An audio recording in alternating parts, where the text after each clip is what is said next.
They told us there was no evidence of widespread voter fraud. They came up with all these neat little phrases to justify why nothing could be done to investigate what we all knew was a highly problematic election. But as time goes on, we continue to see more evidence come out. Now, this story came over from the Gateway Pundit. They had the exclusive on this, and so we want to shout them out ultra. You see, this came drafted from Benjamin Wetmore. Patty McMurray over there says that voter fraud was uncovered in Michigan. 800,000 ballot applications sent to non-qualified voters. Bags of prepaid gift cards, burner phones, and other items. Now, they've got special thanks going out to Phil O'Halloran, Lori Skibo for contributing to this story. But before we get to the police report, a little background here. They say on October 8th, 2020, 1 month before the 2020 election, a clerk in Michigan noted that a female, whose name was redacted, a black female, according to the report, dropped off 8,000 to 10,000 completed voter registration applications at the clerk's office. The Muskegon Police Department was contacted,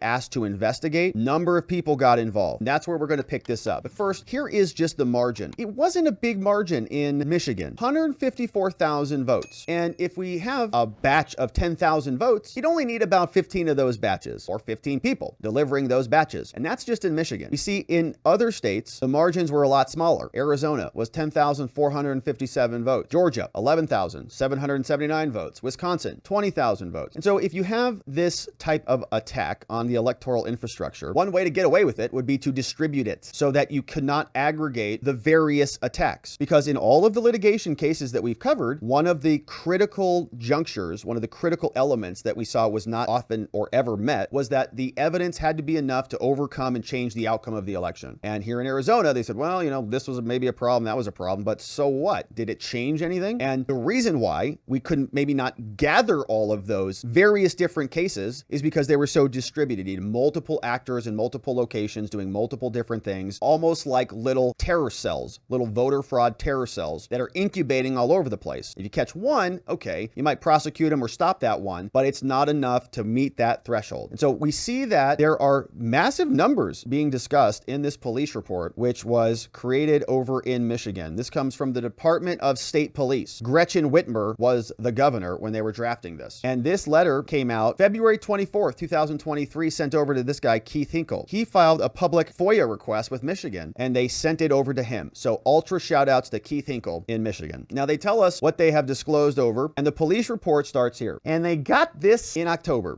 26, 2020. And right after this time, I remember they told us there was no evidence of stuff like this. They said there's no evidence of voter fraud. So let's see if there is any type of evidence here. Received 1,700 hours in Muskegon County. The officer starts as follows. Looks like Detective Anderson. He says, on October 21st, 2020, I was contacted by Tom. He's the chief investigator from the Attorney General's office here in Michigan. Tom asked Michigan and the police for a joint investigation of alleged voter fraud being conducted by the Muskegon Police Department and the Attorney General. So a task force was formed. The investigation was ongoing. Now we have a suspect who's being named here in an incident report. A lot of redactions. Here's the background from a Muskegon Police Department report. On October 16, 2020, Muskegon City Clerk Ann Meisch and Deputy Clerk Kimberly Young, two women, contacted the Muskegon Police Department after noticing irregularities in voter registration applications received both in person and by mail. They're sitting around going, this does look a little strange here. We have Meisch, who is the city clerk. She received a small quantity and then larger quantities of voter registration applications by mail from a female later identified as so-and-so. It was found that so-and-so was working for a company called Blank, who went by the name, the company, also Blank Redacted. Meisch stated, the city clerk, that in her opinion, just looking at these documents, she says, you know, a quantity of voter registration forms were highly suspicious and they were possibly fraudulent. And so the clerk, she says, my opinion, she's talking to this detective, my opinion's based on the fact that numerous forms appeared to have been completed by the same writer, and upon initial examination, addresses on multiple forms were invalid or non-existent. The clerk investigated further and found that the phone numbers on multiple forms were erroneous, and signatures on multiple forms didn't appear to match signatures on file with the Department of State. Examples included an address in this location, redacted, and another one in this location. Those addresses don't even exist. Another form listed this address, which is the high school. That's clearly not a residence. The clerk found that all of the suspected fraudulent applications came from a mailing address at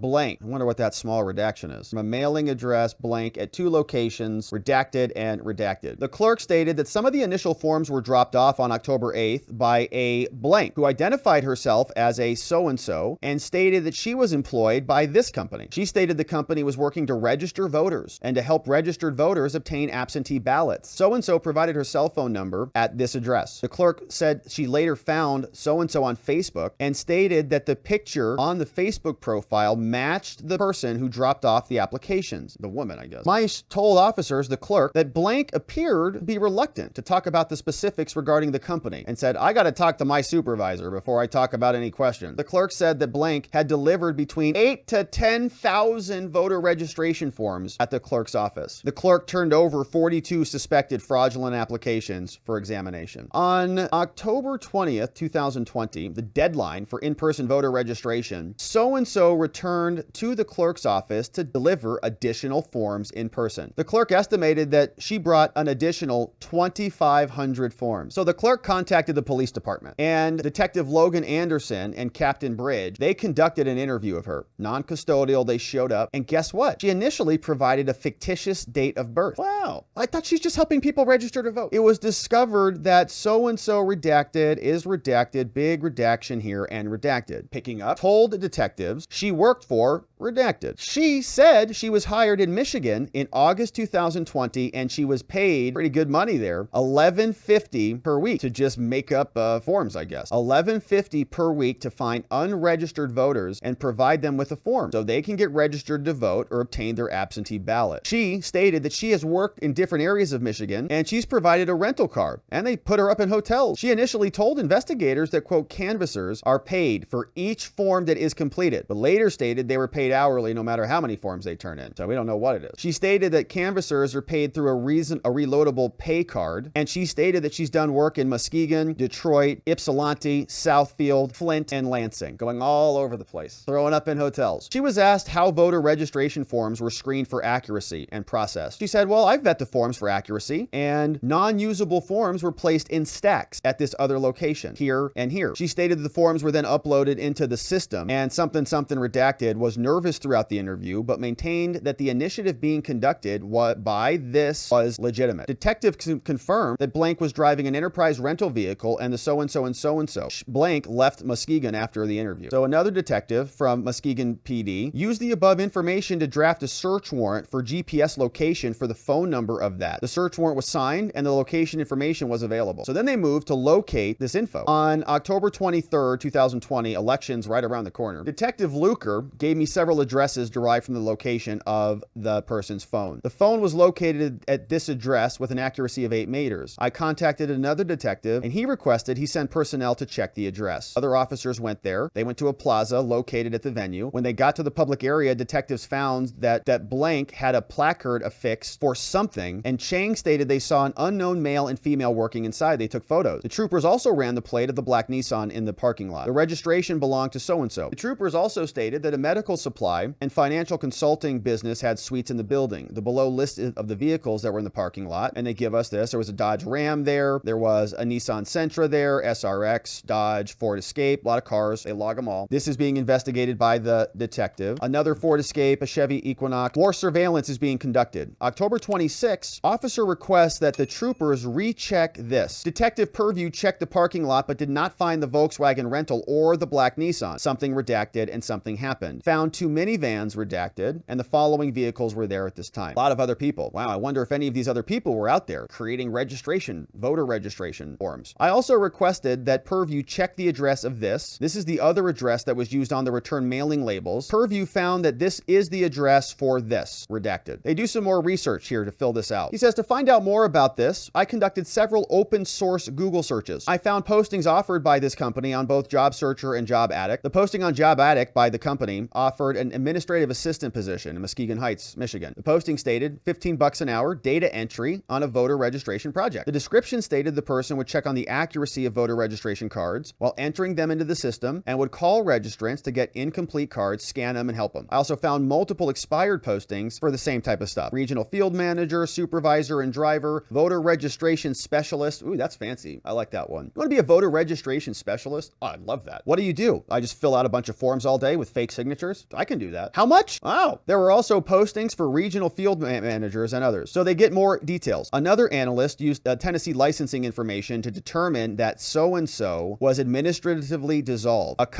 This company was formed using the address here on August 28th, 2020, election year. This thing is listed as the address for this. This and the name redacted was provided to Muskegon. It would be very nice to read these names while conducting initial workups on the vehicle driven by so-and-so. A check run through Tennessee Secretary of State shows redacted. The new company redacted using the address of this, but does not list him as an agent of the business. The business document will be added to the external documents. So an analyst then, his name is DeGroot, he researched this thing. DeGroot found that blank had a vendor recipient profile dating back to 2014. In 2008 midterm campaign cycle, DeGroot found that blank was paid $1.57 million by Doug Jones for Senate, $600,000 by the New American Jobs Fund, $188,000 by the Democratic Senatorial Campaign Committee. All these listings are external documents. Initial workup suggests the majority of blank's work was founding Democratic candidates and organizations. Yeah, what a surprise. Not at all. Although the final numbers from the election cycle campaign in 2020 won't be available for some time, blank was estimated to receive $242,000 from Joe Biden for president. Interesting. So this guy was getting paid directly from the Bidens to go register all these people to vote. And this person traces all the way back to this position at this company in his research. I ran blank through the Michigan licensing entity. This is what returned. He says, I ran both Google searches. I found another newspaper article that stated this person or this effort was a collaborative effort for urban communities. No recent references were found and no connections to so-and-so. I also searched for this in business. I found a nonprofit business named this. Looking through annual statements, I saw no connection. I collaborated with the Michigan Secretary of State. Oh, that's good. Yeah, because she needs to make sure that the elections are appropriate. Let's see how this went. Investigators had several online meetings with AG investigators, Muskegon PD, MSP, and representatives from the Secretary of State. The analyst from the Michigan SOS, named Corey, prepared a spreadsheet with information. Each suspicious voter registration form and other samples were sent to Ames for analysis and comparison with the qualified voter file. On 10/26/20, the spreadsheet highlighting irregularities was then sent to the PD for follow-up. More follow-up. They say on 10/27, Detective Luker conducted follow-up investigations based on the analysis done by the voter analyst. Here's the report. Detective contacted this entity, stated that she was approached by an acquaintance called this, and badgered to fill out a voter registration form. Blank was shown a completed voter registration application by Detective Luker and stated, yeah, I filled out the form, but I didn't sign it. Blank stated the signature at the bottom of the form was not hers. She had no idea who signed the form. Blank was shown a second completed form with her name and supposed signature on it. So they contact this woman who apparently filled out this registration form. Did you sign this? She stated that that was not her handwriting. She had no idea who completed the form or signed it. The form had the following errors: fictitious last four numbers of social security, fictitious phone number, invalid address. He says, I know that this is an intersection and not a residence. The same detective examined two other voter registration applications to conduct follow-up. He found the address on both forms for this does not exist. Name on the first form was searched. We searched in 3 databases. We examined another 2 registration applications and found the following issues. This does not exist. The name on the first form here was searched. The second form was listed as this with a duplicate date of this. We searched the name in 3 databases and couldn't find him. We examined a batch of 18 separate voter registration applications. When the applications were printed out and placed side by side, the handwriting on the 18 forms appear to be done by the same writer, and numerous signatures have the same characteristics. Detective says multiple forms were missing key info, had duplicate last names at different addresses, and had inaccurate info. After consulting with the detectives and the Secretary of State analyst, your affiant, the detective, would describe the results as finding that a quantity of the voter application forms are clearly fraudulent. A quantity of the voter application forms are highly suspicious, having either erroneous or are missing key pieces of information and merit further follow-up. And a quantity of the voter registration forms appear to be legitimate based on cross-checks and database reviews. So a bunch of problematic votes with the good ones. They do more surveillance. On October 28th, elections right around the corner, Detective Luker calls this other detective. He has a search warrant for a cell phone for this person. It elapsed, but it gets renewed. The GPS location showed that the phone was located in Grand Haven, Michigan. On October 28th at 9:15 a.m., I went to look for the black Nissan. An unidentified black male went into the hotel and left a short time later. Believing the minivan may be a rental and related to the investigation, I followed the van. The van entered the parking lot at the northwest corner of this intersection. An awning on the business stated it was California Eyewear. I did a search on the business and found California Eyewear was no longer in business. Dodge Caravan was observed to have North Carolina registration and plates. Your affiant ran a lien check and found the following. The driver and the 3 females left in Broadway. I lost visual on the van. While I was conducting Conducting surveillance, another detective, Muskegon, Detective Luker, who was still watching the Best Western, Luker stated a female he visually identified as this person left the hotel in the black Nissan Sentra, went to a laundromat. Another detective contacted the Best Western and confirmed that, yep, that person had a room there and was going to check out on this date. Detective Eric and another person from DPS contacted the management and said, yep, they're going to check out by 11 a.m. So this detective goes back to the California Eyewear Center storefront. 3 different Dodge rental minivans, including the one that was followed from this hotel, were observed out front. Redacted here. Numerous unknown persons were witnessed getting out of the minivan, both coming in and going out of the front door of the business. At 10:30 a.m., I spoke with Detective. Detective Luker stated he went into Broadway and observed 2 other minivans, but no persons inside. They were able to get a bag of trash from the business, and they found paper in the bag with this person's info. There was other info about employee agreements, a potential list of canvassers, and COVID policies, because of course. So then they get some search warrants. On October 28th, he drafts a search warrant. It was reviewed by the appropriate people. He gets a search warrant. We don't know what that one was for. This one's for the room of the Best Western Hotel. Based on the trash pull, he also got a warrant for the phone, over the phone and the search warrant. Same day, Wednesday, the 28th, this detective gets a call from Anderson. He says, would you execute a search warrant at the Best Western? He said that he would be executing one at the same time at a field office in Southfield. At 8 a.m. on Wednesday, I got a call from Luker. Luker said he'd been monitoring phone pings of the suspect this morning and that she had left the city at 5:30 a.m. After receiving this info, I drove through the parking lot of the Best Western and I noticed that the blank vehicle was not there. I had advised Luker that we would wait until 10 a.m., the time of the search warrant, to execute at the Best Western. So they contact the Best Western owner. They get this person's name. Hey, we're about to raid your hotel. Sorry. At 10 a.m., I contacted the hotel. They stated that he owned the hotel, did not know anything about him. Stated that she's a customer service representative, said the occupant of the room said that blank left at 5:30 a.m. and requested a 1-day extension. She also requested the room service to clean her room. I asked blank if she talked to blank personally, and she stated no. Blank said that when she arrived at work on this date, she was told by the night shift employee that a request for room service was appropriate. They held the extension. While I was speaking to this person, Detective Stevens and Rosh executed the search warrant on the room. Cleaning personnel had just opened the room prior to us arriving, and they gained access that way, doors open. Noted the search was only toiletry items and clothes that appeared to belong to a female. Nothing was seized. Stevens took photographs of the Best Western room using the cell phone. Photos were all uploaded, entered into digital evidence. They have some stuff that was obtained. He put them all on a DVD drive and he's uploading them. Photos of the search warrant. That's impounding it into evidence. Says even though nothing was seized, I did return and filed it into evidence, search warrant affidavit, and the registrations and the photos. Then we see that this moves forward. Looks like we have a supplement. Says I was contacted by Anderson and requested to assist with the execution of a search warrant. We executed it on the room. They say through the investigation, Anderson obtained information indicating that blank did something, and the suspect blank conducted business out of a storefront. We got a search warrant, searched that place. It was California Eyewear. Appeared to be an awning on the awning, but it was no longer in business. Connected to a beauty supply store. Bunch of detectives were there for the search warrant. Here's the execution of the search warrant. Date is 10/29. It's a Thursday, 2:30 p.m. The building was locked. No one was around. Officers are there. I knocked and announced, "State Police search warrant," several times. No one opened the door. I made contact with employees at the Donnie Beauty Supply next door. I contacted the owner of the building manager. He responded to the scene. He unlocked the front door of the awning,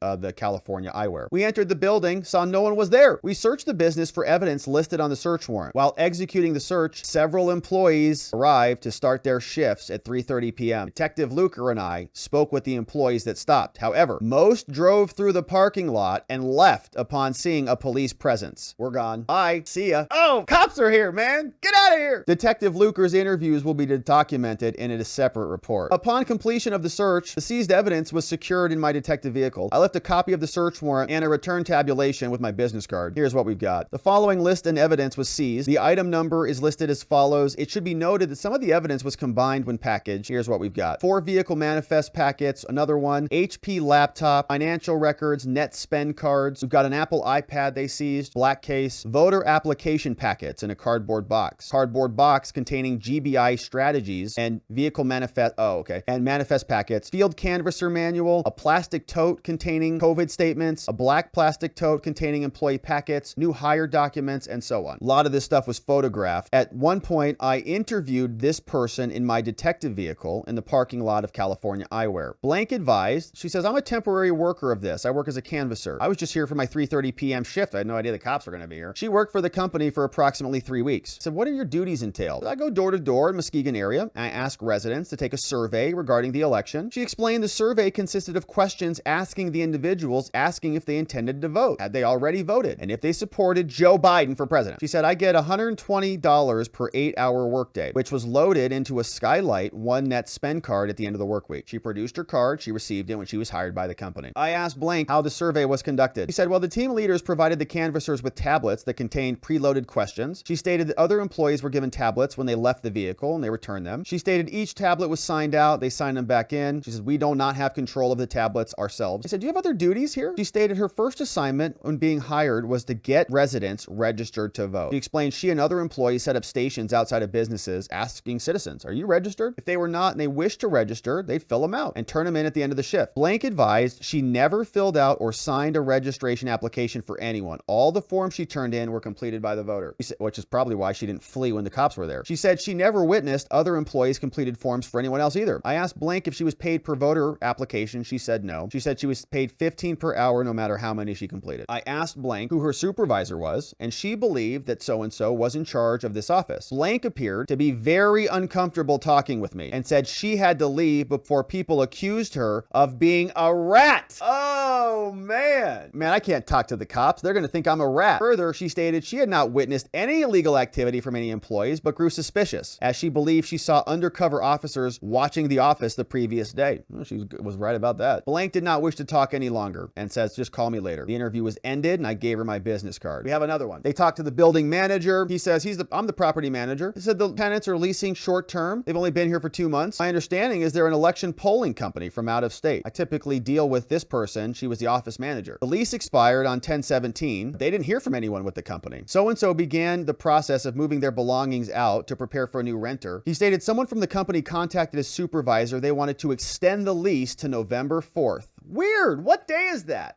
Yeah, they wanted to extend it until the day after the election. I contacted, this is an interview with a development company about leasing the property. Said it was leased by this. The company leased the property through a realtor. The realtor's this person. Not heard from this person after the lease expired, so the company just went AWOL. Said, what do they do? I don't exactly know what the mission was. I think that they're a polling company working in an area. I only spoke to them via email or a phone call. I had no contact with anyone from the company. The lease agreement was just signed by email, or this person, who's apparently the owner of the company. And so everything's being done remotely. She's just like, no, I just sent some email and they got the place. Here's what they say about some of the seized materials. Detective says, in reviewing the multiple tablets located in a charging bank at the back of the office and interviews with employees, we learned the surveys were conducted on an application called Grassroots Unwired. A Google result revealed that Grassroots Unwired aids nonprofit groups with GPS-enabled mobile app for fundraising and advocacy. We see here we've got stuff that was picked up, evidence that was seized from this location, which is the California Eyewear fake business. Cardboard box containing vehicle manifest packets. We've got another computer, hardware, software, HP laptop, more documents, personal business documents. Got a plastic Ziploc baggie of receipts, rubber banded together to net spend cards, pink sticky notes, names, telephone numbers, more computer hardware, Apple iPad, cardboard box, more voter registration applications, employee forms, plastic totes. The rest of this looks like it is just inventory. Here we got another supplement. On October 29th, I traveled to serve a search warrant on this location. Big paragraph redacted here. We made the investigative plan to do this, redacted. So we have another detective, Sanchez, and his crew. They were tasked with finding this person. Details of the surveillance can be found in a following report. Sanchez and his crew did find Blank, and they followed her to Roseville and then west towards Lansing. The decision was made to do a traffic stop and conduct an interview. They stopped her. She was stopped, consented to an interview, transported down to the station by these people. I traveled to this location. I helped finish the search, and I took possession of evidence for transport. Now they're investigating this person's offices. There were several offices and storage rooms located in the two interconnected suites adjacent to this other suite, going around the building. Two of the offices contained laptops and computers, sticky notes that read no files. One was hooked up to a document scanner. A storage room contained several large Husky rolling totes. The totes were labeled and filled with items like rain ponchos, hand sanitizer. There were several large Pelican cases that had cutouts for tablets with charging docks. They went door to door store doing voter education surveys. The rear storeroom in the office had items associated with manager Brillis. We've got payment cards that were prepayment cards from 2 different companies. NetSpend, based out of Austin, Texas, and Skylight. We got binders of employee information. We have some partially completed voter registration forms found in the room. That's curious. Now, that could be because they were setting them aside and they were just, oh, these are problematic, let's call and fix them. In addition to the shelving room, there was a long table with partially completed voter applications with sticky notes found on the table. They also found Pelican cases in the room with semi-automatic rifles joined with suppressors and optics and customized pistols. Not just voter registration forms, we've got semi-automatic rifles in the house. Brillis indicated that the weapons belonged to the owner blank. Detectives later found a binder in the room containing valid tax stamps for the suppressors, receipts for the accessories, trust paperwork for the future transfer of the weapons. An ATF agent was called to the scene. The weapons were field tested for being fully automatic, found to be legal. Lucky for them. One case had 4 rifles and 4 pistols. The other case had 1 rifle. Second weapon appeared to be a short-barreled rifle. The weapons were secured and left in the custody of this. One of the whiteboards had several notes on it. One of the categories was hot topics. Under hot topics, listed was weapons in the field, paired for shifts, COVID questionnaire, mask enforcement, no eating in vans. Another headline was TIF GA project, and the words underneath, 44 pay cards, 30 phones, 20 tablets. 44 pay cards, 30 phones, 20 tablets. It's a whole entourage. Another heading was Charleston to Columbia. 10 tabs, 1 10-port, 2 pads. They're planning, right? They're planning where they're going. A bulletin board in the room appeared to track employees in vans going to different parts of Michigan. A large quantity of lime, green, and blue t-shirts were found there. They said Empower Michigan. A receipt was located for the purchase of the shirts. Numerous contractor agreements were filled out with the names of employees. Recruiting handout cards were being paid $140 per day with bonuses for completing 6 to 7 days of work. So we've got more seized evidence, including a black binder with payroll info, more payroll manifests, another black binder, black binders here,